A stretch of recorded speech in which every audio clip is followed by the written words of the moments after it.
Thailand's opposition protesters are preparing to relaunch their campaign to overthrow a government whose prime minister they say is being influenced by her brother, who was ousted in a coup. The two-day hiatus in demonstrations in the capital Bangkok was prompted by birthday celebrations for the country's revered king, Bhumibol Adulyadej. But the protesters have vowed to step up their rallies after the lull in tensions despite a call by the ailing monarch for stability and security in his birthday speech. Akanat Promphan, a spokesman for the demonstrators, said the protesters had no immediate plans for action on Friday and would await an important speech in the evening from Suthep Thaugsuban, their leader, about their next move. The violence, between opposition supporters and security forces, has so far killed 5 people and left more than 200 injured. Prime Minister Yingluck Shinawatri is accused by the protesters of running the government under the influence of her brother Thaksin, who was ousted as Prime Minister 7 years ago and is living in exile. The kingdom remains on edge following several days of street clashes between police using tear gas,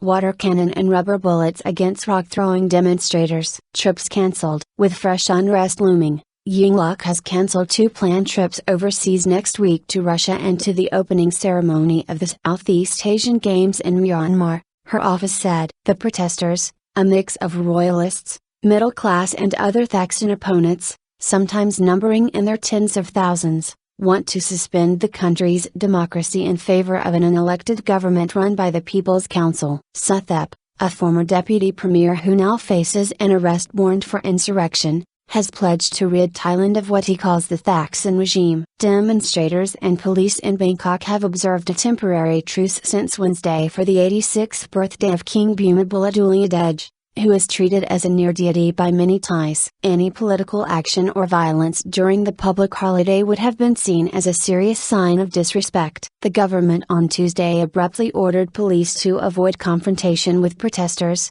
briefly allowing them into the police and government headquarters in a surprise move that sharply reduced tensions in the capital.